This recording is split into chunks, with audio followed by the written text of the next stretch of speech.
வணக்கம் நண்பர்களே. இன்னைக்கு நான் ஒரு விஷயம் உங்கள்கிட்ட நான் ஷேர் பண்ணலான்னு இருக்கேன். ஒன்றும் இல்லை, இன்னைக்கு குஜராத்தில் ரயில்வே ஸ்டேஷனில் ஒரு சின்ன அசம்பாவிதம் மாதிரியான சில நிகழ்ச்சிகள் நடந்திருக்குது. பெருசாக ஒன்றும் இல்லை. தீபாவளிக்கு எல்லாரும் போகணுன்னு முடிவு பண்ணிட்டாங்க ஊருக்கு. இதில் பீகாரை சேர்ந்தவங்க நிறைய பேர் நம்ம குஜராத்தில் குடியிருக்கிறாங்க. அவங்க குடியிருந்து நிறைய வேலைகளை செய்கிறாங்க. ஸோ அவங்க தீபாவளிக்கு அட் அ டைம் எல்லாரும் ஒன்றா போகணுன்னு நினைக்கிறாங்க. ஸோ இருந்தாலும் அரசாங்கம் அதற்கான முன்னேற்பாடுகளை செஞ்சிருக்கா அப்படின்னு பார்த்தா கண்டிப்பாக செஞ்சிருக்குது. 6 ட்ரெயின் ரெகுலராக போகக்கூடிய ட்ரெயின் இருக்குது குஜராத்ல இருந்து நம்ம பீகார் போகிறதுக்கு. அது போக சிறப்பு ட்ரெயின் ஒரு 8 ட்ரெயின் விட்டுருக்காங்க. மொத்தம் 15 ட்ரெயின் கிட்ட போகுது. ஸோ இருந்தாலும் இன்னும் அவங்களுக்கு அவ்வளோ கியூல நீண்ட கியூல நிற்கிறாங்க. நிற்கும்போது கிட்டத்தட்ட 12 மணி நேரம் நின்றுருக்காங்க ஒவ்வொருத்தர். சார் நிற்கும்போது அவங்களுக்கு சாப்பாடு, உணவு, தண்ணீர் எதுவுமே கிடைக்கல.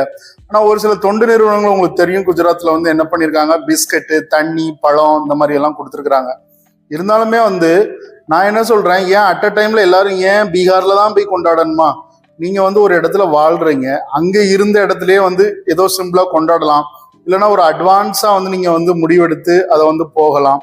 இந்த மக்களுடைய விழிப்புணர்வு இல்லாத நிலை தான் அரசாங்கம் கூட சில சமயங்கள்ல ஒண்ணுமே செய்ய முடியாது. இப்போ பாருங்க, குழந்தைகளை, சின்ன சின்ன குழந்தைகளை வச்சுக்கிட்டு அவங்க கியூல நிக்கிறாங்க.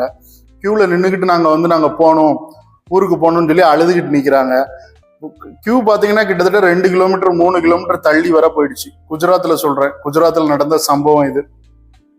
இப்பவும் திரும்பவும் அவங்க ஊருக்கு வரணும். அதுக்கும் ஸ்பெஷல் ட்ரெயின்லாம் விட்டாலும் எவ்வளவுதான் விட்டாலும் காணாது. ஏன்னா நமக்கு மில்லியன் பில்லியன் கணக்கான மக்கள் நம்ம வாழக்கூடிய நாடு இந்தியா. ஸோ அதுல இருந்துகிட்டு நம்ம உடனே எனக்கு ட்ரெயின் விட்டுறணும், இடம் கிடைச்சிடணும் அப்படின்னு நடக்காது. ஆனா நான் என்ன சொல்றேன், இந்த குழந்தைகளெல்லாம் வச்சுக்கிட்டு நீங்க ஏன் இவ்வளவு கஷ்டப்படணும்? இந்த கஷ்டம் தேவையா? பேசாம உங்க ஊர்ல இருக்க இடத்துலயே, நீங்க குஜராத்ல இருக்கிறீங்களா, பீகார் இருக்காங்க, அங்கேயே கொண்டாடுங்க. கொண்டாடி இது ஒரு விழா தானே. ஏன்னா இதுல ஒரு உயிர் போயிடுச்சுன்னா எப்படி பாருங்க. குழந்தைகளை வச்சுக்கிட்டு நீங்க ட்ரெயின்ல எவ்வளவு ரிஸ்கா, எவ்வளவு கூட்ட நெரிசல்ல எவ்வளவு பேர் சாகுறாங்க, இதெல்லாம் பார்க்க வேண்டாமா? ஸோ இந்த மக்களுடைய விழிப்புணர்வு இல்லாதனாலதான் நிறைய இந்த கூட்ட நெரிசல்கள் எல்லாம் இந்த மாதிரி சம்பவம் நடக்குது. மக்கள் என்னைக்கு விழிப்புணர்வு அடைவாங்களோ அப்பந்தான் இது சரியாகுமே ஒழிய, இதுக்கு அரசாங்கத்தையோ இல்ல அந்த குறிப்பிட்ட ஒரு ஆர்கனைசரையோ நம்ம குறை சொல்லவே கூடாது.